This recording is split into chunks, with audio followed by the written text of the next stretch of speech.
আমি আমার আম্মাকে নিয়ে এবারে ওমরা করেছি আমার ভাইজানেরা। তো আম্মা জানকে নিয়ে যখন ওমরা করেছি, এই তাওয়াফ করতে করতে প্রথম ওমরা যেটা আবু ধাবি থেকে ইহরাম বেঁধে একেবারে সোজা মক্কাতুল মুকাররমা, দ্বিতীয় ওমরা মানে আপনাকে হয় তায়েফে যেতে হবে, তা নাহলে মসজিদে জুরানা সেখানে যেতে হবে। তো দ্বিতীয় ওমরার ইহরাম বাঁধলাম তায়েফ থেকে, যে তায়েফের ময়দানে আম্মা হালিমার ঘর ছিল, যে তায়েফের জমিনে বাজারের উপরে হযরতে আব্দুল্লাহ ইবনে আব্বাস রাদিয়াল্লাহু আনহুর বিরাট নামাঙ্কিত মসজিদ রয়েছে, যে তায়েফের আঙ্গুর বাগানে নবীজি বিশ্রাম নিয়েছিলেন এবং আদাস নামক এক কর্মচারী, এক মালির দেওয়া এক গ্লাস আঙ্গুরের রস নবীজি পান করেছিলেন, যে সময় তায়েফের মানুষেরা নবীজিকে পাথর মেরে আল্লাহর হাবিবের গোটা চেহারা মোবারক রক্তাক্ত করে দিয়েছিল আমার ভাইজানেরা। সেই জায়গায় ওই তায়েফ থেকে যখন ইহরাম বেঁধে লব্বাইক আল্লাহুম্মা লব্বাইক লব্বাইক লা শারীকা লাকা লব্বাইক ইন্নাল হামদা ওয়ান নি'মাতা লাকা ওয়াল মুলক লা শারীকা লাক, এই তালবিয়া পড়ে আর ৭৯ নম্বর গেট, যেখানে যে গেট দিয়ে প্রবেশ করলে আপনি সোজা মাতাফে নামতে পারবেন। আর এখন তো আপনার অন্য কোন ড্রেস পরে থাকলে আপনাকে মাতাফে নামতে দেবেন, উপরে পাঠিয়ে দেবে, উপর দিয়ে আপনাকে তাওয়াফ করতে হবে। আর মাতাফে নামতে গেলে আপনাকে ইহরাম পরেই নামতে হবে, ইহরাম ছাড়া মাতাফে বর্তমান পুলিশেরা নামতে দেয় না। যাই হোক, ইহরাম পরে যখন ৭৯ নম্বর গেট দিয়ে আপনি সোজা ওই এসকেলেটরে করে নেমেন আর সোজা ওই সিঁড়ি দিয়ে আল্লাহর কাবা বাইতুল্লাহ যাবেন, আর হাজরে আসওয়াদ যে কোনা, এখান থেকে বিসমিল্লাহি আল্লাহু আকবার ওয়ালিল্লাহিল হামদ বলে আপনি তাওয়াফ শুরু করবেন। তো এই ৭ তাওয়াফে আপনার একটা ওমরার ফরজ তাওয়াফ হয়, কারণ ওমরার ভিতরে দুটো ফরজ আছে আর দুটো ওয়াজিব আছে। দুটি ফরজ হচ্ছে মিকাত পার হওয়ার আগে ইহরাম পরা, আর দ্বিতীয় ফরজ হলো কাবা বাইতুল্লাহ তাওয়াফ করা। আর দুটো ওয়াজিব, এক নম্বর ওয়াজিব হচ্ছে সাফা মারওয়া সাই করা, দ্বিতীয় ওয়াজিব হচ্ছে মাথা নেড়া হওয়া। এই মোটামুটি দুটো ফরজ, দুটি ওয়াজিব করলে একটা ওমরা আদায় হবে। তো আপনি যদি কাবা বাইতুল্লাহর হাজরে আসওয়াদে চুমা দিতে চান, তো এই ৭ তাওয়াফের এক তাওয়াফ দু তাওয়াফ করতে করতে আস্তে আস্তে কাবা বাইতুল্লাহর কাছাকাছি চলে যেতে হবে আপনাকে। আর কাবা শরীফটাকে আমরা বাম দিকে রেখে তাওয়াফ করি, কারণ আল্লাহ পাক আমাদের এই রুহুটা রেখেছেন বাম দিকে, এইজন্য কাল বাম দিকে যেহেতু, তো আপনি কাবা শরীফটাকে নিজের বামে রেখে আপনি এভাবে তাওয়াফ করবেন আমার ভাইজানেরা। তো তাওয়াফ করতে করতে যখন একেবারে আমার আম্মাকে নিয়ে কাবা বাইতুল্লাহর যেটা হচ্ছে আপনার ওই হাতিম পেরিয়ে এসে রুকনে ইয়ামানি আছে, ওই রুকনে ইয়ামানির ওই জায়গায় কাবা শরীফ আল্লাহ ধরার একটা সুযোগ করে দিয়েছে, মাকে নিয়ে ধরিয়ে দিলাম। রুকনে ইয়ামানির জায়গায় পর্দা মানে কাবা শরীফের গেলাপ একটু তোলা থাকে, কারণ ওই জায়গায় নবীজি আসলে হাজরে আসওয়াদ বসিয়েছিলেন, পরে সরকারের পক্ষ থেকে হাজরে আসওয়াদ ওই আপনার কাবা শরীফের দরওয়াজা যে কোনায় ওই কোনার দিকে নিয়ে চলে গিয়েছে। যাই হোক আমার ভাইজানেরা, রুকনে ইয়ামানি থেকে ওখানে আপনি চুমা দিয়ে কাবা শরীফ ধরে ওখান থেকে এবার আপনি যদি হাজরে আসওয়াদে চুমা দিতে চান, তো ওখান থেকে আপনাকে টার্গেট লাগাতে হবে, কথা ঠিক কি না? কারণ রুকনে ইয়ামানি ছাড়লে আপনি আর হাজরে আসওয়াদের কাছে গিয়ে চান্স পাবেন না। তো মাকে নিয়ে যখন প্রচন্ড ভিড়, তো একটা সময় ভাবলাম হয়তো মা পারবে, তো মাকে বললাম মা আপনি পারবেন? তো আমার আম্মা বলছে হ্যাঁ ইনশাআল্লাহ। কিন্তু দেখলাম এত চাপ, সেখানে আমারই কষ্ট করার, মা তো আমার থেকে প্রায় 20 বছরের বড় বয়স, তার যথেষ্ট বেশি, তো পারবে না। মাকে আমার বোনাই ছিল, বোনাইয়ের হাতে ধরিয়ে দিলাম, মা তার জামাইয়ের কাছে চলে গেল, আর আমি যথারীতি আমার ভাইজানেরা এমন করে হাজরে আসওয়াদের একদম কাছাকাছি যাওয়ার চেষ্টা করছি।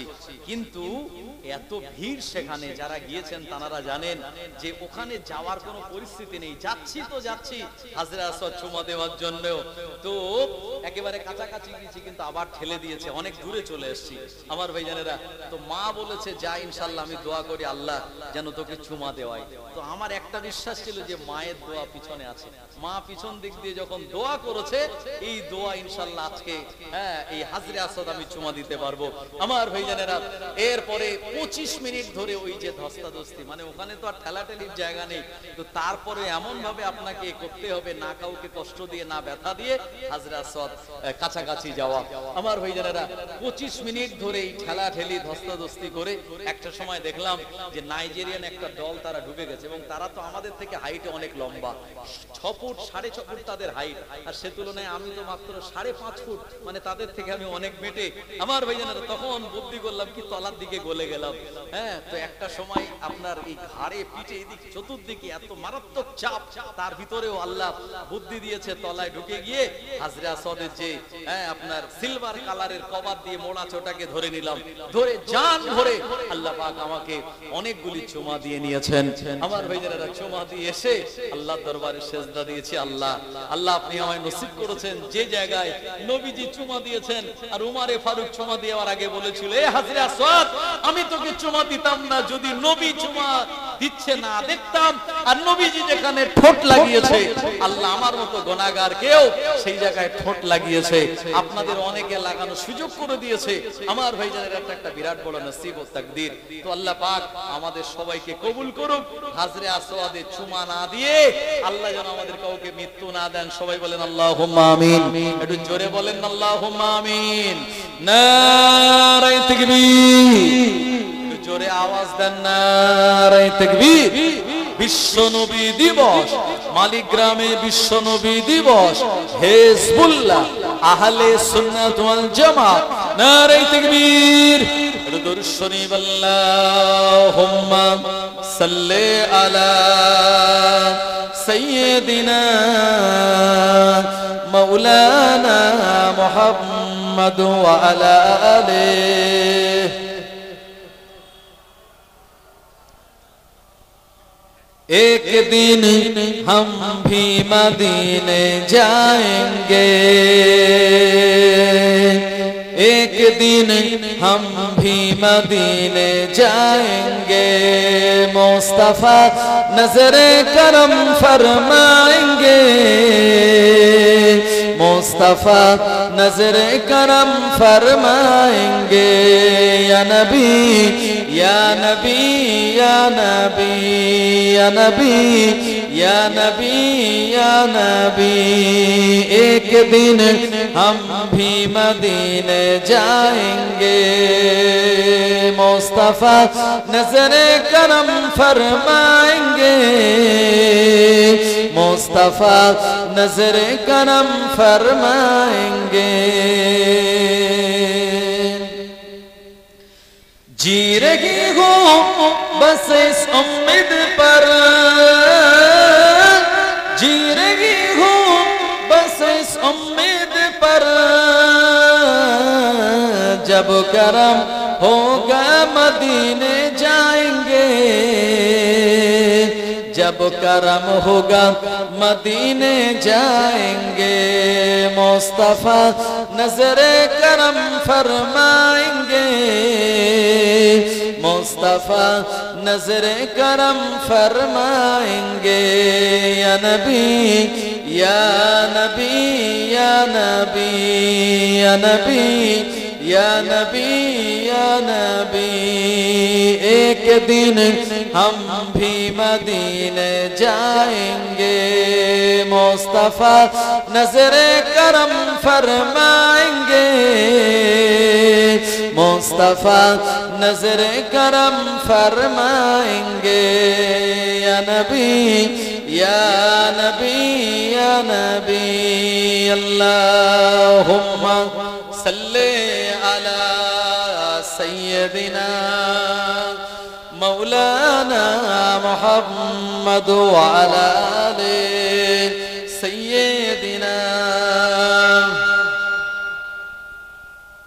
আমার ভাইজানেরা, সেই বুড়ি মা প্রিয় নবী সাল্লাল্লাহু আলাইহি সাল্লামকে বলেছিলেন, বেটা মুহাম্মদ, যেদিন তোমার বয়স মাত্র 14 দিন ছিল, তোমার মোহরে নবুয়ত দেখে একজন খ্রিস্টানদের পাদ্রী ঈমানের কালমা পড়ে সে তোমার উপর ঈমান এনেছিল, তোমাকে নবী বলে বিশ্বাস করেছিল এবং কিয়ামতের দিন সে তোমার শাফাআতের কামনা করেছে। নবীজি বলেছেন, যাররা পরিমাণ আমার কোন উম্মতের ভিতরে যদি ঈমান থাকে, ওই যাররা পরিমাণ ঈমানের বদৌলতে আল্লাহ পাক একটা সময় জাহান্নাম থেকে বার করে আল্লাহর দয়া জান্নাত তাদেরকে দিয়ে দেবেন। জোরে বলেন সুবহানাল্লাহ। আমার ভাইজানেরা, এজন্য ঈমান যদি আমাদের মজবুত হয় ইনশাআল্লাহ আল্লাহ আমাদের জান্নাত দেবেন। সেই জন্য নবীর ভালোবাসার মহব্বত আমাদের একান্ত প্রয়োজন ও জরুরি। অনেকে নবী দিবসের ব্যাপারে তারা বেদাত ফতোয়া দেয় যে নবী দিবস করা যাবে না। আমার ভাইজানেরা মনে রাখুন, নবীজি সোমবার দিন তিনি রোজা রেখেছেন তার আগমনে খুশি হয়ে। শুধু তাই নয়, আবু লাহাবের যে দাসী ছিল নাম হলো তার সুয়াইবিয়া, সে তার মনিব আবু লাহাবকে এতটুকু বলেছিল যে তোমাদের পরিবারে একটা ভাতিজা হয়েছে, আব্দুল্লাহর একটা ছেলে হয়েছে। আবু লাহাব তার বিরুদ্ধে কোরআন ও মাজিদের আয়াত নাযিল হয়েছে, সূরা আল্লাহ দিয়েছে তাব্বাত ইয়াদা আবি লাহাবি ওয়া তাব, ধ্বংস হোক আবু লাহাবের সেই হাত যে হাত দিয়ে নবীকে পাথর মারার জন্য তৈরি হয়েছিল। মা আগনা আনহু মালুহু ওয়া মা কাসাব, তার উপার্জিত কোন সম্পদ কাজে লাগবে না। সায়াসলা নারান যাতা লাহাবি ওমরাআতুহু, অতি শীঘ্রই সে এবং তার বিবি দুইজন মিলে জাহান্নামে প্রবেশ করবে। আবু লাহাবের বিরুদ্ধে আল্লাহ অ্যাকশন নিয়েছে, জাহান্নামে আবু লাহাব যাবে। আল্লাহ কোরআন ও মাজিদের আয়াত দিয়ে স্বীকৃতি দিয়েছে। কিন্তু যখন এই আবু লাহাবের দাসী সুয়াইবিয়া গিয়ে বলেছিল যে তোমাদের ভাইয়ের ঘরে তোমার একটা ভাতিজা হয়েছে, আবু লাহাব সে কিন্তু জানতো না এটা নবী। আবু লাহাব এতটুকু জানতো যে এটা ছেলে, আমার ভাইপো। এই খুশিতে দাসীকে বলেছিল শাহাদাত আঙ্গুল দেখিয়ে, যা আমি আজকে তোকে আজাদ করে দিলাম। এই ভাতিজা হয়েছে, আজাদ করে দিয়েছে, এটি আল্লাহর দরবারে কবুল হয়েছে। আবু লাহাব মারা গেল। বদরের যুদ্ধে আবু লাহাব নিজে যায়নি, ও একজনের কাছে টাকা পেত, বলল তুই আমার কাছ থেকে দেনা করেছিস, আমার টাকাটা পরিশোধ করতে পারছিস না, তাই আমি বদরের ময়দানে যাব না, আমার হয়ে তুই যাবি, তাহলে ওই টাকাটা দেওয়া লাগবে না। আমার ভাইজানেরা, সেই বদরের ময়দানে আপনারা জানেন নবীজির 313 জন সাহাবে کرام গণেরা, আর এদিকে কুফারে কুরাইশদের ছিল 1000। আল্লাহ পাক জাবালে মালাইকায় আপনার 5000 ফেরেশতা সেদিন নাজিল করেছিলেন। আমি সেই পাহাড়ের উপরে উঠেছি বদরের ময়দানে, যেদিন যুদ্ধ হয় 624 খ্রিস্টাব্দে রমজান মাসের 17 তারিখ, ওই দিন আল্লাহ পাক ওই একটা পাহাড়ের উপরে ফেরেশতা নাজিল করেছিলেন। আর সেই পাহাড়ের পুরো পাহাড়টা হলো বালির পাহাড়। গোটা মক্কা শরীফে একটা আপনি বালির পাহাড় দেখাতে পারবেন না, কিন্তু জাবালে মালাইকা যেটা, যেখানে 5000 ফেরেশতা নাজিল হয়েছিল, সেখানকার বালি একই কোয়ালিটির বালি, না মোটা দানা না সরু দানা, মিডিয়াম বালি, যার ভিতরে সামান্য কোনো পাথর নেই, বালিটা পুরো তুলার মতো নরম। এই জায়গায় আল্লাহ নাজিল করে দিয়েছিল ফেরেশতা, যে ফেরেশতারা বদরের ময়দানে 313 জনের পক্ষ নিয়ে 1000 এর বিরুদ্ধে লড়াই করে 70 জন কাফেরদের বড় বড় লিডার সেদিন মারা গিয়েছিল। জোরে বলেন না সুবহানাল্লাহ। বদরের ময়দানে আমি সেখানে গিয়ে দেখে এসেছি। আপনার বীরে আরিশ সেখানে আছে, যে কুয়াটার নবীজি সাহাবে کرامগণের একবার করে কুয়ার পানি খেয়ে বদরের ময়দানে লড়াই করেছিলেন। আমার বলার উদ্দেশ্য হলো এটা, যে এই বদরের ময়দানে যুদ্ধে পরাজয়ের যে বিরাট গ্লানি, এটা সহ্য করতে না পেরে আবু লাহাব যখন শুনলো বদরে আবু জেহেল মারা গেল, আপনার সাহেব ইবনে রাবিয়া, উতবা ইবনে রাবিয়া, ওয়ালিদ ইবনে মুগিরা, উমাই ইবনে খালফ, উকবা বিন আবি মুবাইদ, সব বড় বড় লিডার 70 জন মারা গেছে। আবু লাহাব এত লজ্জিত হয়েছিল, এত তার অভিমান হয়েছিল, আত্মগ্লানি সহ্য করতে না পেরে আমার ভাইজানেরা ওই মরুভূমির ময়দানে মক্কাতুল মুকাররমার পাহাড়ি এলাকায় সেই মৃত্যুবরণ করেছিল। গর্তের ভিতরে কোন রকম তাকে পুঁতে দেওয়া হয়েছিল। তার মরার পরে হযরত আব্দুল্লাহ ইবনে আব্বাস রাদিয়াল্লাহু আনহু স্বপ্ন দেখছিলেন, আর আবু লাহাবকে বলল, আবু লাহাব তুমি কবরের মধ্যে কেমন আছো? আবু লাহাব বলেছিল, ও নবী সাহাবী, না না না, এই কবরের ভিতরে আমি বিরাট শাস্তির ভিতরে পড়ে আছি। আমার ভাতিজার বিরুদ্ধে আচরণ করার জন্য আমার ভাতিজাকে নবী বলে মেনে না নেওয়ার জন্য আমি কঠিন জাহান্নামের ভিতরে পড়ে আছি। আবু লাহাব বলল, জাহান্নামের আগুন আমার চারিদিক দিয়ে গ্রাস করে ফেলেছে। জাহান্নামের আগুনের ভিতরে সারা সপ্তাহ ধরে আমার গোটা বডিটা পড়তে থাকে। কিন্তু প্রতি সোমবার যেদিন হয়, এই প্রতি সোমবার আমার ডান হাতের সাদা আঙ্গুলের ডগা থেকে ঠান্ডা পানি বার হয়। আমি আবু লাহাব ওই পানিটা যখন আমি মুখে দিয়ে পান করি, এক সপ্তাহ জাহান্নামের কষ্টকর অবস্থাটা একটুখানি আমার লাঘব হয়ে যায়। জোরে বলুন সুবহানাল্লাহ। ও নবীর উম্মতেরা, আবু লাহাব সারা সপ্তাহ জাহান্নামের ভিতরে এই আশা নিয়ে থাকে কবে সোমবার আসবে আর একটু আঙুলের ডগা থেকে পানি বার হবে, ওই পানিটা আমি পান করব, আমার পিপাসা নিবারণ হবে, জাহান্নামের আগুনের আযাব আমার একটু কম হবে।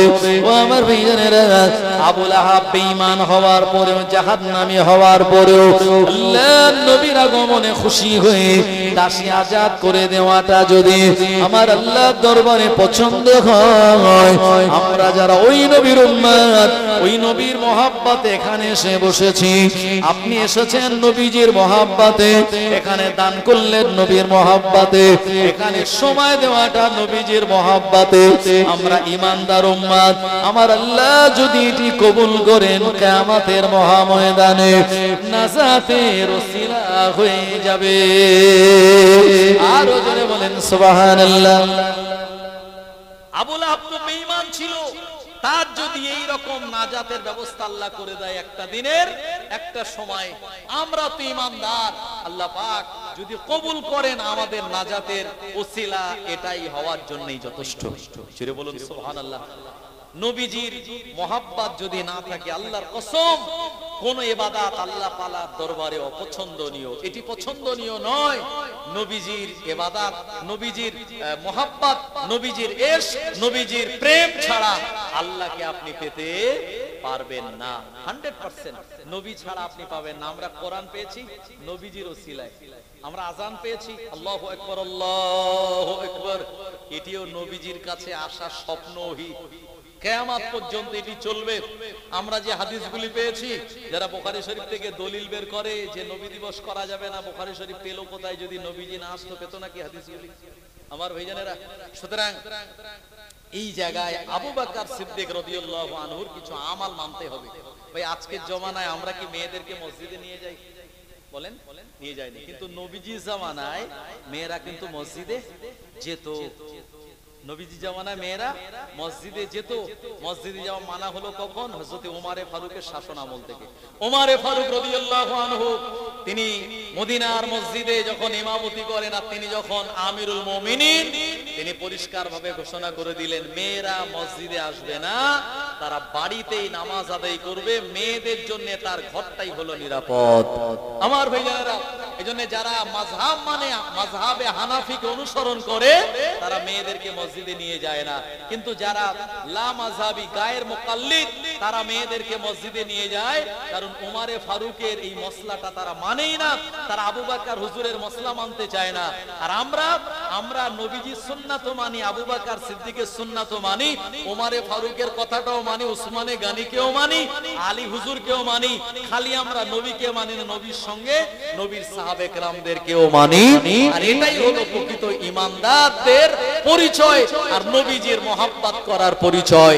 কারবালার ময়দানে ইমাম হুসাইনকে যারা শহীদ করেছিল, ইমাম হুসাইনের হুজুরের গলায় যারা ছুরি চালিয়েছিল, ওরাও নবীকে মানতো, ওরাও নামাজ পড়তো, ওরা আহলে বাইতদেরকে দাম দিত না, আহলে বাইতদের মান্যতা দিত না। আমার ভাইজানেরা, এই জন্য কারবালার ময়দানে ইমাম হুসাইনের গলায় ছুরি চালাতে তাদের হাত কাঁপেনি। মুসলমান ভাইরা আমার, তাই একদল মানুষ আছে যারা সাহাবে কেরামদেরকে দোষারোপ করে। আমরা বলি নবীজি বলেছেন আসহাবিকান নুজুম বিআইহিম ইক্তাদাইতুম ইহতাদাইতুম, আমার সাহাবীরা আকাশের নক্ষত্রের সমতুল্য, যে যার অনুসরণ করবে সে হেদায়েত পেয়ে যাবে। তোমরা যদি ওহদ পাহাড় পরিমাণ সোনা দান করো, ওহদ পাহাড় কত বড়? মদিনা শরীফ মসজিদে নববী থেকে ওহদ পাহাড় দেখা যায়। এত বড় ওহদ পাহাড় 9 মাইল লম্বা, 3 মাইল চওড়া। এত পরিমাণে সোনা যদি তোমরা দান করো, মানে আমরা যদি দান করি, আর নবী সাহাবীরা যদি একটা গম দান করে, আল্লাহর নবী বললেন আমার সাহাবীদের দানের মর্যাদার তুল্য হতে পারে না। জোরে বলবেন না সুবহানাল্লাহ। এর থেকে বোঝা যায় সাহাবে কেরামদের মর্যাদা কত। তাই আবু বকর হুজুর তিনি একটি আমল করতেন। তার আমল কি? হযরতে বেলাল যখন আযান দিতেন, আশহাদু আন্না মুহাম্মাদার রাসূলুল্লাহ, আবু বকর হুজুর থাকতে না পেরে প্রিয় নবীর মহব্বতে তিনি তানার এই আঙ্গুল দুটি, সাদা আঙ্গুল দুটি নিয়ে কুররাতু আইন বিকায়া রাসূলুল্লাহ বলে তিনি তানার চোখেতে বলিয়ে এই চোখের শীতলতা অনুভব করতেন। ও নবীর উম্মতেরা, তাই এটা নবীজির সুন্নাত নয়, এটা আবু বকর হুজুরের সুন্নাত। নবীজির নাম শুনে চোখে হাত বুলিয়ে মুখে চুমা দেওয়া, এটা আবু বকর হুজুরের আমল। এই আবু বকর হুজুরের আমল যারা মানে, তারা নবীজির নাম শুনে আর চুমা দিয়ে তানারা চোখে লাগায়। যদি না লাগায় তাহলে গুনাহ হবে না, কিন্তু কেউ যদি এটা করে আপনি মানা করতে পারবেন না, কারণ সিদ্দিক আকবর এটি করেছেন নবীজির মহব্বতে। যে কেউ করতে পারে। আবু বকর হুজুরের এই সুন্নাত, এই আদর্শ যে কেউ মানতে পারে। ওমরে ফারুক রাদিয়াল্লাহু আনহু তিনি এমন একজন ব্যক্তিত্ব ছিলেন, নবীজি ওমরে ফারুকের কথাও শুনতেন। অসংখ্য প্রমাণ আছে। ওমরে ফারুক রাদিয়াল্লাহু আনহু নবীজিকে মানা করতেন, হুজুর এর জানাজা যাবেন না, লোকটা মুনাফিক। আব্দুল্লাহ ইবনে হুযায়ফা রাদিয়াল্লাহু আনহুর কাছে মুনাফিক কারা ছিল মদিনায় এদের লিস্ট ছিল। আব্দুল্লাহ ইবনে হুযায়ফা রাদিয়াল্লাহু আনহুর কাছে তো ওমরে ফারুক রাদিয়াল্লাহু আনহু দেখতেন যে আব্দুল্লাহ বিন হুযায়ফা নেই, মানে এটা মুনাফিকের লাশ, এটা মুমিনের লাশ নয়। আব্দুল্লাহ বিন উবাই যে সবথেকে বড় মুনাফিক ছিল, নবীজি কিন্তু তার জানাজা পড়তে গিয়েছিল। কি নবীজি গিয়েছিলেন জানাজা পড়তে, কিন্তু ওমরে ফারুক বলেন হুজুর আপনি জানাজা পড়বেন না, এ তো পাক্কা মুনাফিক। ও ইজা লাকুল্লাযিনা আমানু ক্বালু আমান্না ওয়া ইজা খালাউ ইলা শায়াতিনহিম ক্বালু ইন্না মাআকুম। এদের বিরুদ্ধে আল্লাহ কোরআন মাজিদের আয়াত নাযিল করেছে, হুজুর আপনি যাবেন না। এ ড্রেস পরতো, বড় জুব্বা পরতো, দাড়ি ছিল, মাথায় টুপি লাগাতো, কিন্তু মুনাফিক, আপনি নামাজ পড়বেন না। ওমরে ফারুকের কথায় নবীজি ইতস্তত করছিলেন, কিন্তু একটা সময় জিবরাইল আলাইহিস সালাম নবীজিকে বললেন, হুজুর ওমরে ফারুক যেটা বলছে ওটাই ঠিক, আপনি নামাজ পড়বেন না, এর নামাজে জানাজা, কারণ এ হলো মুনাফিক। জোরে বলুন সুবহানাল্লাহ। তাহলে কার কথার উপরে শিলমোহর দিলেন আমার আল্লাহ? ওমরে ফারুকের কথায়। জি নবীজি ওমরে ফারুক রাদিয়াল্লাহু আনহুর কথারও দাম দিতেন। আমি আপনাদের স্পষ্ট বলতে পারি, বুখারী শরীফে এসেছে, হযরত আবু হুরায়রা রাদিয়াল্লাহু আনহু থেকে বর্ণিত। তিনি বলছেন নবীজি আমাদের মাঝেই বসা ছিলেন, হঠাৎ উঠে চলে গেলেন, অনেকক্ষণ আসছেন না, আমরা খুঁজে পাচ্ছি না। আমি আবু হুরায়রা আমি ওই মদিনার খেজুর বাগানের সব পাঁচিল দেওয়া, আমি দেখছিলাম যে নবীজি কোথায়। একটা নালা দিয়ে পানি যেত, আমি পাঁচিলে সেই নালা দিয়ে উঁকি মেরে দেখছি নবীজি খেজুর বাগানের ভিতরে। আবু হুরায়রা বলছেন আমি খুব কষ্ট করে নিজের শরীরটাকে ছোট করে আমি বাগানের ভিতরে প্রবেশ করলাম। নবীজি ওইদিকে ফিরেছিলেন, আমাকে না দেখেই বললেন, আবু হুরায়রা তুমি এসেছো নাকি? আবু হুরায়রা বলেন আমি অবাক হয়ে গেলাম, নবীজি আমার দিকে তাকাননি, অথচ বুঝলেন কি করে যে আমি আবু হুরায়রা গিয়েছি। এমন করে মুসান্নিফিন গণেরা বলেছেন নবীজি যে মোহরে নবুয়ত ছিল পিঠে, সামনে যেমন দেখতেন মোহরে নবুয়ত দিয়ে আল্লাহ নবীজিকে পিছন দিকে দেখারও ক্ষমতা দিয়েছিলেন। জোরে বলুন, আরেকটু জোরে হবে না? নারে তাকবীর। আমার ভাইজানেরা, ওমরে ফারুক রাদিয়াল্লাহু আনহু তখন নবীজির দরবারে, আর আবু হুরায়রাকে নবীজি বললেন, আবু হুরায়রা যখন এসেছো আমার পক্ষ থেকে সুসংবাদ নিয়ে যাও। আবু হুরায়রা তোমার সঙ্গে যা দেখা হবে তাদেরকে বলে দেবে, মান ক্বালা লা ইলাহা ইল্লাল্লাহ ফাদাখালাল জান্নাহ। যে ব্যক্তি একবার পড়ে নেবে নেই কোনো মাবুদ আল্লাহ ছাড়া, ওই ব্যক্তিটা আল্লাহর দয়া জান্নাতে প্রবেশ করবে। হযরত আবু হুরায়রা রাদিয়াল্লাহু আনহু বললেন, ইয়া রাসূলুল্লাহ, হাবিবাল্লাহ, আপনার এই কথাটা কে বিশ্বাস করবে? আমি আপনার কাছ থেকে এসেছি, এমন তো কোনো নিদর্শন আমার কাছে নাই। আল্লাহর নবী বললেন, ও বাবা আবু হুরায়রা, আমার এই জুতা জুতা মোবারক, আমার নালায়েন, আমার জুতা দুটি তুমি নিয়ে যাও। এই জুতা দুটি নিয়ে যাওয়ার পর আমার জুতা দেখিয়ে আর তুমি মানুষকে প্রমাণ দিতে পারবে আল্লাহর নবীর কাছ থেকে তুমি এসেছো। ও নবীর উম্মতেরা, হযরত আবু হুরায়রা রাদিয়াল্লাহু আনহু তিনি বর্ণনা করে বলেন, আল্লাহর নবীর এই নালাইন শরীফ, এই নালাইন শরীফ জুতা মোবারক দুটি আদবের সঙ্গে আমি বুকে জড়িয়ে ধরে আর মনে মনে আনন্দ করে যেতে লাগলাম। আমি সুসংবাদ মানুষকে দিয়ে দেব, একবার কালেমা পড়লে আমার আল্লাহ জান্নাতটা নসিব করে দেবে।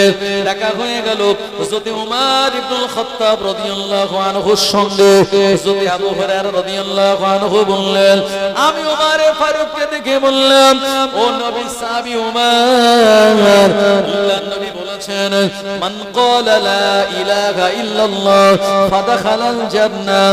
এই কথা যেই বললেন উমরে ফারুক একটা ঘুষি মেরেছেন আবু হুরায়রার শরীরে, আর আবু হুরায়রা হুজুর জমিনে তিনি পড়ে গিয়েছেন। ঘুষি কেন মারলেন? আবু হুরায়রা হুজুর উনি রাগান্বিত, মানে উনি খুব দুঃখ পেয়ে চোখ ভরা পানি নিয়ে নবীজির কাছে যাচ্ছেন, আর ওমরে ফারুক জবাব দেননি কেন তাকে মারলেন। আমার ভাইজানেরা, ওই খেজুর বাগানের ভিতরে প্রবেশ করেছে, আর এদিকে ওমরে ফারুক রাদিয়াল্লাহু আনহু তিনিও পিছন পিছন গিয়েছেন। যাওয়ার পরে নবীজিকে আবু হুরায়রা কেঁদে কেঁদে বলছে, হুজুর আপনি আমায় পয়গাম দিলেন লা ইলাহা ইল্লাল্লাহ, মান ক্বালা লা ইলাহা ইল্লাল্লাহ ফাদাখালাল জান্নাহ। এই পয়গামটা আবু হুরায়রাকে যেই দিয়েছি আমায় এমন মেরেছে হুজুর, আমি ব্যথা পেয়ে গিয়েছি, আমি পড়ে গিয়েছি। নবীজি বলেন, এ উমর তুমি মেরেছো? না আমি ইয়া রাসূলুল্লাহ, হুজুর বেয়াদবি মাফ করুন, তবে আমি উমর বলি এই কথাটা এখন প্রচার করবেন না, এটা বলার দরকার নেই, যদি বলেন তো মানুষ আমাল আর করবে না, আমাল করা তারা ছেড়ে দেবে। নবীজি বললেন, উমর যেটা বলে এটাই ঠিক, সুতরাং এটা আপন জায়গাতেই থাক, মানুষদেরকে আমার উম্মতদের আমালেই ছেড়ে দেওয়া হোক। জোরে বলেন সুবহানাল্লাহ। তাহলে নবীজি উমরে ফারুকের কথায় সিলমোহর দিয়েছেন। এইজন্য নবীজি বলেছেন, লাউ কানা বাদা নবিয়ান লাকানা উমর, আমার পরে যদি কেউ নবী হতো তাহলে উমর হওয়ার মতো তার যোগ্যতা ছিল, কিন্তু নবী আর আসবে না, তাই উমর নবী হতে পারেনি। আমার ভাইজানেরা, তাই এত মহব্বত ছিল নবীজির সঙ্গে, ইন্তেকালের পরেও আবু বকর হুজুর নবীজির পাশে, আর তার পাশেই উমর ইবনুল খাত্তাব। আহা, সেখানে গেলে আপনার কলিজা ঠান্ডা হয়ে যাবে। ওই বাবু সালাম গেট দিয়ে আপনি যখন সালাম দিয়ে বেরিয়ে যাবেন, আমার ভাইজানেরা, ওখান থেকে বেরিয়ে বাম হাতে আবার একটা ঘেরা জায়গা দেখতে পাবেন। এই জায়গাটা কেন? কারণ ওই জায়গা এমন একটা জায়গা যেখানে আবু হুরায়রা হুজুর এক গ্লাস দুধ এসেছিল। কারণ আবু হুরায়রা হুজুর তিনি ছিলেন আসহাবে সুফফার অন্তর্ভুক্ত, আর রিয়াজুল জান্নায় নামাজ পড়তে গেলে আসহাবে সুফফার যে উঁচু জায়গা ব্যারিকেড করা আছে ওর পাশ দিয়ে আসতে হবে, ওই আসহাবে সুফফায় হাদিয়া হিসাবে এক গ্লাস দুধ এসেছিল। আমার ভাইজানেরা, আল্লাহর নবী যে সমস্ত সাহাবীরা ঈমান আনার জন্য ঘর বাড়ি জমি জায়গা পরিত্যাগ করতে হয়েছিল, টাকা পয়সা জমি জায়গা কিছুই পান নাই, ও আমার ভাইজানেরা, এই গরিব সাহাবীরা আল্লাহর নবীর হুজরা মোবারকের পাশে আসহাবে সুফফায় ওখানেই তারা বসে থাকতেন। আল্লাহর নবীর কাছে যখন কোন হাদিয়া আসতো, আল্লাহর নবী এই হাদিয়াটা নিয়ে হুজরা মোবারকে যেতেন না, এই সময় তিনি আসহাবে সুফফা সাহাবে کرامদের মাঝে দিতেন।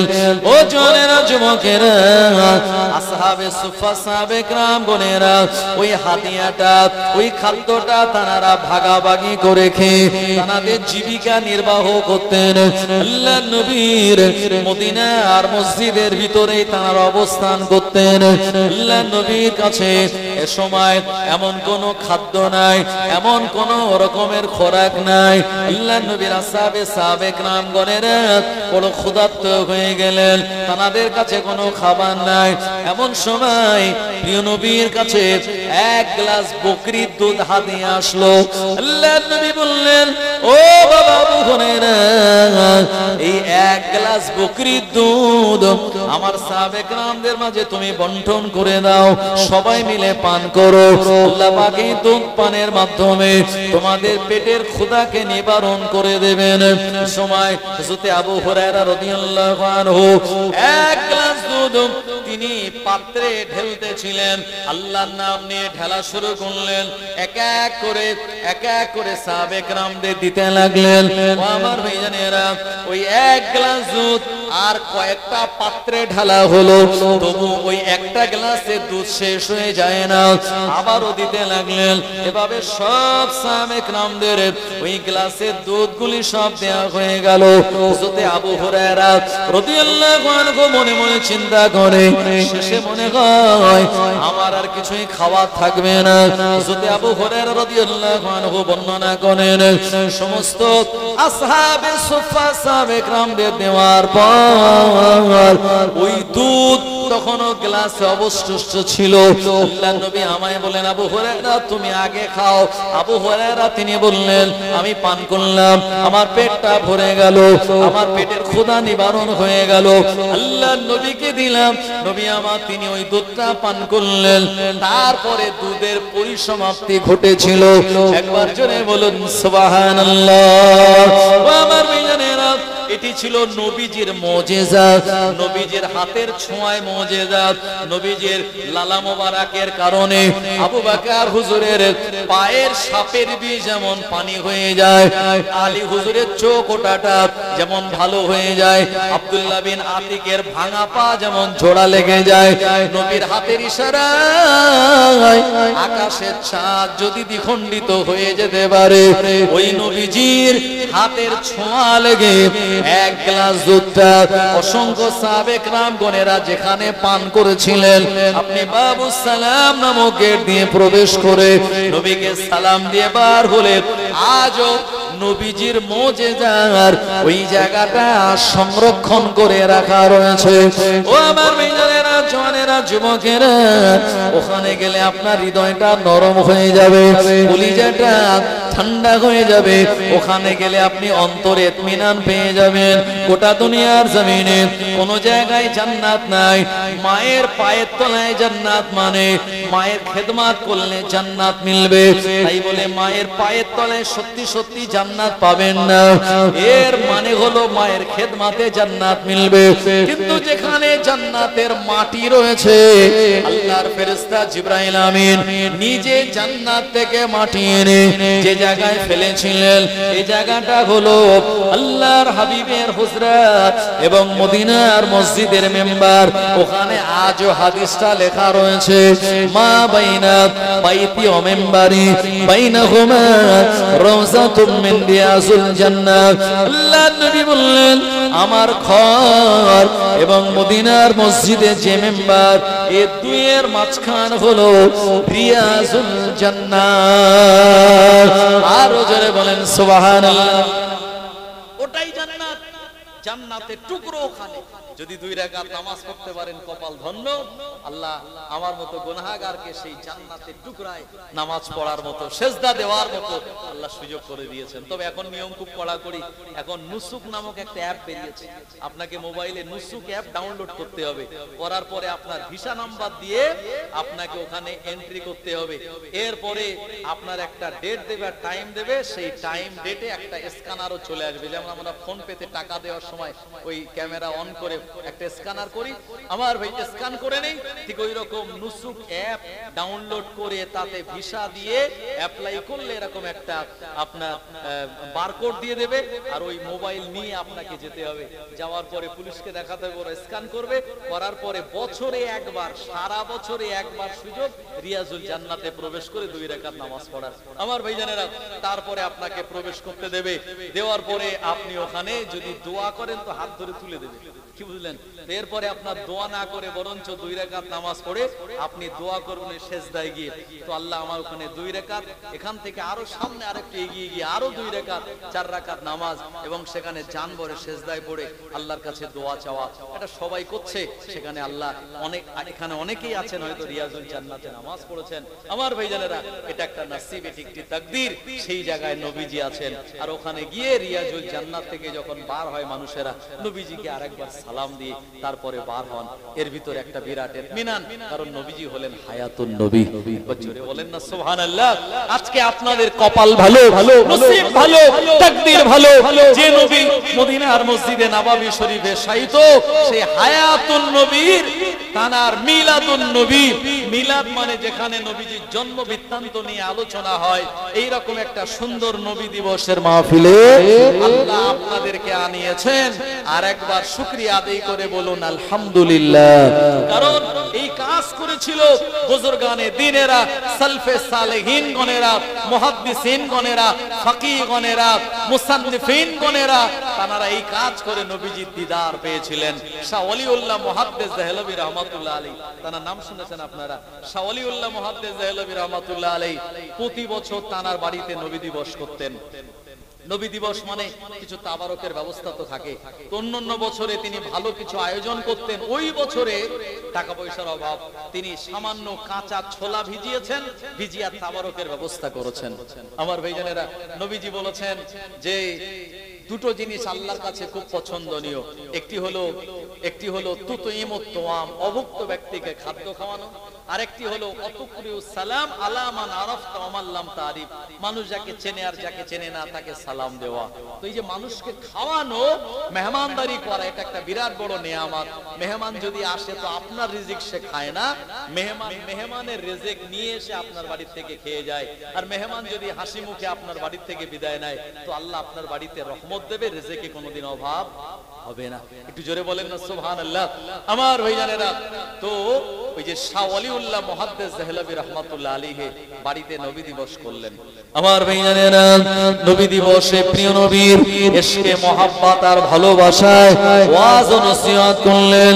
আল্লাহর নবীর হাদিসগুলি মানুষদের সম্মুখে সুন্দর করে তিনি বললেন, মান তামাসসাকা বিসুন্নতি ইনদা ফাসাদি উম্মতি ফালাহু আজরু মিআতা শাহীদিন আও কামা ক্বালা নবী সাল্লাল্লাহু আলাইহি ওয়াসাল্লাম। প্রিয় নবী আমার জানিয়ে দিলেন, আমার সুন্নতের অবমাননার সময় কেউ যদি একটা সুন্নাতকে জিন্দা করে রাখে, আমার আল্লাহ ওই ব্যক্তির নামায় আমালে 100 শহীদের সওয়াব দান করে দেবেন। আমার ভাইজানেরা, নবীজির হাদিসগুলি তিনি আলোচনা করলেন, দোয়া খায়ের হয়ে গেল।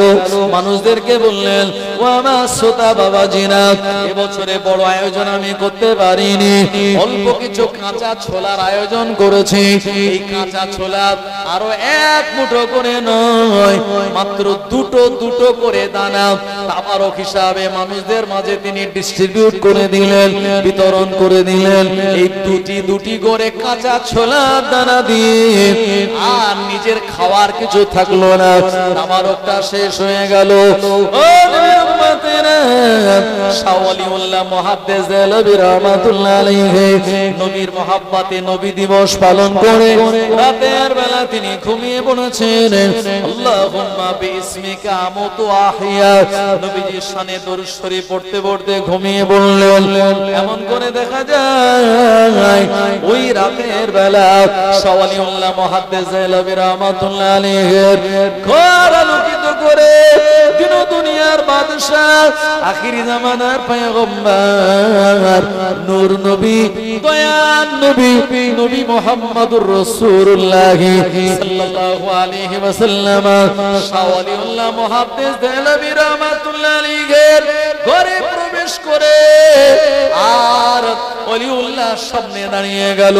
শাহ ওলিউল্লাহ মুহাদ্দিস দেহলভী রাহমাতুল্লাহ আলাইহি নবীকে সালাম দিলেন, আসসালাতু সালামু আলাইকা ইয়া রাসূলুল্লাহ, আসসালাতু সালামু আলাইকা ইয়া হাবিবাল্লাহ, আসসালাতু সালামু আলাইকা ইয়া সিরাজাম মুনীরা, আসসালাতু সালামু আলাইকা ইয়া শাফিউল মুজনিবিন, আসসালাতু সালামু আলাইকা ইয়া রাহমাতাল লিল আলামিন। এভাবে সালাম দিলেন। শাহ ওলিউল্লাহ মুহাদ্দিস দেহলভী রাহমাতুল্লাহ আলাইহি কে আল্লাহর নবী তারা সালাম গ্রহণ করে বললেন, ও বাবা শাহ ওলিউল্লাহ, আমার মহব্বতে যে নবী দিবসের মজলিস তুমি কায়েম করেছিলে, তাবারক হিসাবে সবাইকে দুটি করে ছোলা দিলে, তোমার নিজের কিছু খাওয়া থাকলো না। মনে রাখো, তোমার এই মাহফিলটা ছোট হলেও আমার আল্লাহ তোমার এই মাহফিলটা কবুল করে নিয়েছে। আরো জোরে বলেন সুবহানাল্লাহ। নারে তাকবীর, নারে তাকবীর। বিশ্বনবী দিবস, বিশ্বনবী দিবস হিজবুল্লাহ আহলে সুন্নাত ওয়াল জামাত সিলসিলায়ে হক মুজাদ্দিদুজ জামান নারে তাকবীর।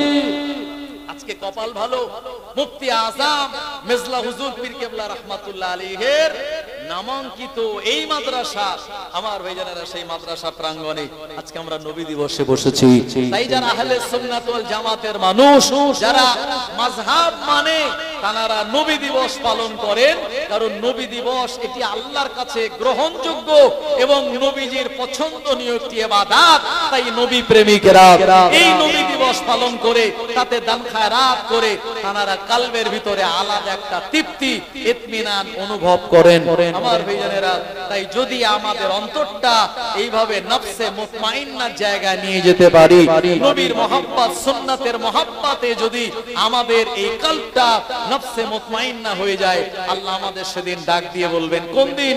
কিয়ামতের দিন ডাক দিয়ে বলবেন, ইয়া আইয়াতুহান নাফসুল মুতমাইন্না ইরজিই ইলা রাব্বিকি রাদিয়াতাম মারদিয়া ফাদখুলি ফি ইবাদি ওয়াদখুলি জান্নাতি। ইয়া আইয়াতুহান নাফসুল মুতমাইন্না, হে প্রশান্তিমূলক আত্মা, ইরজিই ইলা রাব্বিকি রাদিয়াতাম মারদিয়া, চলে এসো আল্লাহ তাআলার রিজামন্দির দিকে, আল্লাহ তাআলার সন্তুষ্টির দিকে। আর তুমি কি করো? ফাদখুলি ফি ইবাদি, প্রবেশ করো আমার নেক বান্দাদের দলে, ওয়াদখুলি জান্নাতি, এবং আমার দয়া জান্নাতে প্রবেশ করো। এইজন্য আল্লাহ পাক তাআলা জান্নাত বানিয়েছেন তার সন্তুষ্টি দ্বারা। ও নবীর উম্মতেরা, আল্লাহর জান্নাতে একবার যে প্রবেশ করবে, সে জীবনে বুড়ো হবে না, জীবনে তার শরীর খারাপ হবে না। আল্লাহর জান্নাতে একবার যে প্রবেশ করবে, ওই জান্নাত থেকে আমার আল্লাহ কোনদিন আর তাকে বার করে দেবে না আমার ভাইজানেরা। এজন্য আল্লাহর জান্নাত পেতে গেলে নবীকে মহব্বত করতে হবে। আল্লাহ পাক কোরআন মাজিদে জানিয়ে দিলেন, কুল ইন কুনতুম তুহিব্বুনাল্লাহ ফাত্তাবিউনি ইউহিব্বুকুমুল্লাহ ওয়া ইয়াগফির লাকুম যুনুবাকুম আল্লাহু গফুরুর রহিম।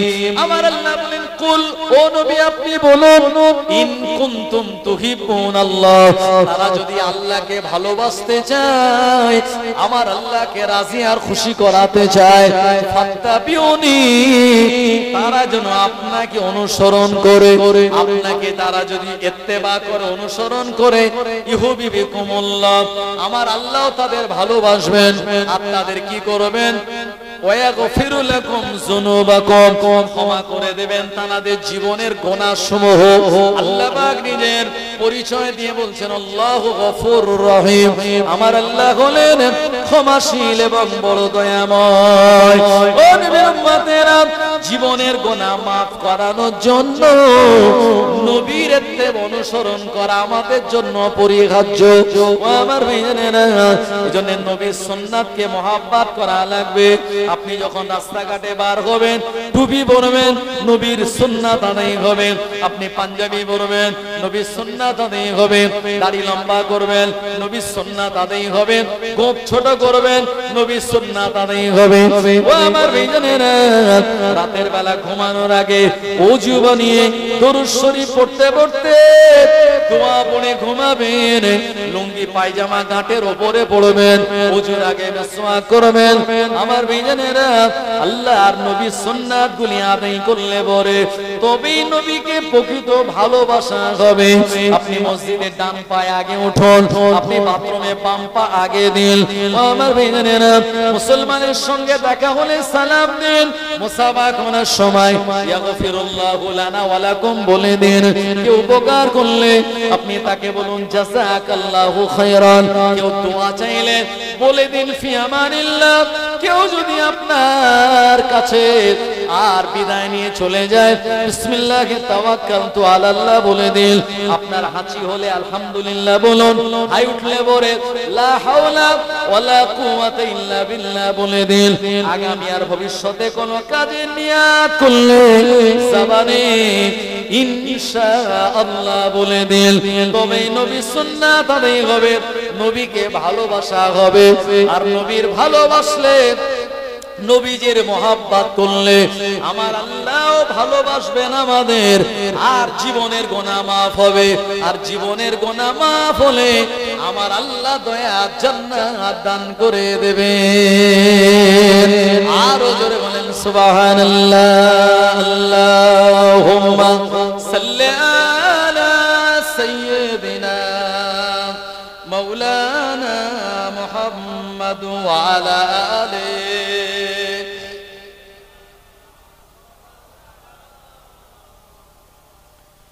আজ কেন পৃথিবীটা লাগে এত সুন্দর, নবীজির আগমনে সাজালো এ চরাচর। আজ কেন পৃথিবীটা লাগে এত সুন্দর, নবীজির আগমনে সাজালো এ চরাচর। চারিদিকে নবরূপে করে ধারা ঝলমল, সেই রূপ দেখে হয় আখি দয় সুশীতল, আখি দয় সুশীতল। গুঞ্জনে মুখরিত গোটা মরু প্রান্তর, নবীজির আগমনে সাজালো এ চরাচর। আজ কেন পৃথিবীটা লাগে এত সুন্দর, নবীজির আগমনে সাজালো এ চরাচর। ফুল কলি দুলে দুলে সুগন্ধ ছড়ায়, মৌমাছি দলে দলে মারহাবা কয়, মারহাবা কয়। কেটে গেছে কোত শীতে হলো সবে উজালা, নবীজির আগমনে সাজালো এ চরাচর। আজ কেন পৃথিবীটা লাগে এত সুন্দর, নবীজির আগমনে সাজালো এ চরাচর। দাদু মুতালিব তাই খুশিতে মন হারায়, বারে বারে ছুটে যায় শিশু নবীর আঙিনায়, শিশু নবীর আঙিনায়। ঝলমল করিতেছে আমিনার কোণে ঘর। জোরে হবে না সুবহানাল্লাহ? জোরে বলেন না সুবহানাল্লাহ? নবীজি যেদিন এসেছিলেন আম্মা আমিনার ঘরটা নূরের আলোয় ঝলমল করছিল। আম্মা আমিনা বলেন আমার ঘরে এমন আলো আসতো আসমান থেকে, আমি শাম আর সিরিয়ার বড় বড় অট্টালিকাগুলি এই আলোয় আমার নজরে চলে আসতো। এজন্য আমাদের নবী হলেন নূর নবী। অনেকে বলেন নবী মাটির নবী, না না, আল্লাহ নিজেই কোরআন মাজিদে তার নবীকে নূর বলে সম্বোধন করেছেন। আল্লাহ বলেন কদ জাআকুম মিনাল্লাহি নূরুন ওয়া কিতাবুম মুবিন। আমি প্রেরণ করেছি তোমাদের কাছে দুটি, একটি হলো নূর, নূর বামানা মুহাম্মাদুর রাসূলুল্লাহ সাল্লাল্লাহু আলাইহি ওয়াসাল্লাম, ও কিতাবুম মুবিন মানে আল্লাহর কোরআন শরীফ যেটি প্রকাশ্য কিতাব। এজন্য মা আমিনার ঘরে নবীজি যেদিন আসলেন, নবীজির ঘর আমিনার ঘর নূরের আলোয় সেদিন আলোকিত হয়ে গিয়েছিল। আর এই আলোর এত ছটাক ছিল, যেখানে সিরিয়াতে, শামে, বাহরাইনে, ওমানে খ্রিস্টানদের গির্জায় হাজার হাজার বছর ধরে যে প্রদীপগুলি জ্বলছিল, প্রদীপগুলি দাপ করে নিভে গেল। আমার ভাইজানেরা, কাবা বাইতুল্লাহ যত স্ট্যাচু আপনার ঠাকুর দাঁড় করানো ছিল, এরা আষাঢ় খেয়ে সব পড়ে গেল। আমার ভাইজানেরা, শয়তান দেখলো আপনার আকাশে এক বিরাট পরিবর্তন হলো। শয়তান কান্নাকাটি করা শুরু করলো। তো শয়তানের চালারা বলছে, কাঁদছো কেন? বললো, আজকে রাতের বেলা উল্কার ভিতরে, নক্ষত্রের ভিতরে, তারার ভিতরে আসমানে বিরাট পরিবর্তন লক্ষ্য করেছি। আমার মনে হচ্ছে এমন একজনের আবির্ভাব হয়েছে, আমি শয়তান দাগা দিতে দিতে মানুষকে জাহান্নামের রাস্তার কাছে নিয়ে যাব। আর এমন একজন নবী আগমন করেছেন, ওই নবীর উম্মতেরা সেই নবীর উপরে, ওই নবীর আল্লাহর উপরে ভরসা রেখে একবার তওবা করে নেবে, আমার আল্লাহ তাদের জীবনের কোটি কোটি গুনাহ ক্ষমা করে দেবে। জোরে হবে না সুবহানাল্লাহ, নারে তাকবীর। এজন্য শয়তান কেঁদেছিল, ঈমানদাররা হেসেছিল, গাছপালা তরু লতা সেদিন আনন্দ করেছিল, একমাত্র শয়তানের চোখ দিয়ে পানি পড়েছিল। তাই যারা নবীর মহব্বতের মানুষ, নবীর মহব্বতের উম্মত, তারা নবী দিবস পালন করে আলাদা শান্তি অনুভব করে। আর যারা নবীর দুশমন, শয়তানের মতো, তাদেরও মন খারাপ হয়, আর তারাও ফতোয়াবাজি করে বলে নবী দিবস করাটা বেদাত। জোরে বলেন নাউজুবিল্লাহ। আজ কেন পৃথিবীটা লাগে এত সুন্দর, নবীজির আগমনে সাজালো এ চরাচর। দাদু মুতালিব তাই খুশিতে মন ভরায়, বারে বারে ছুটে যায় শিশু নবীর আঙিনায়, শিশু নবীর আঙিনায় ঝলমল করিতেছে আমিনার কোণে ঘর, ঝলমল করিতেছে আমিনার কোণে ঘর, নবীজির আগমনে সাজালো এ চরাচর। আল্লাহুম্মা সাল্লি আলা সাইয়্যিদিনা, খুব মোহাব্বতে পড়েন, ও আলা আলে।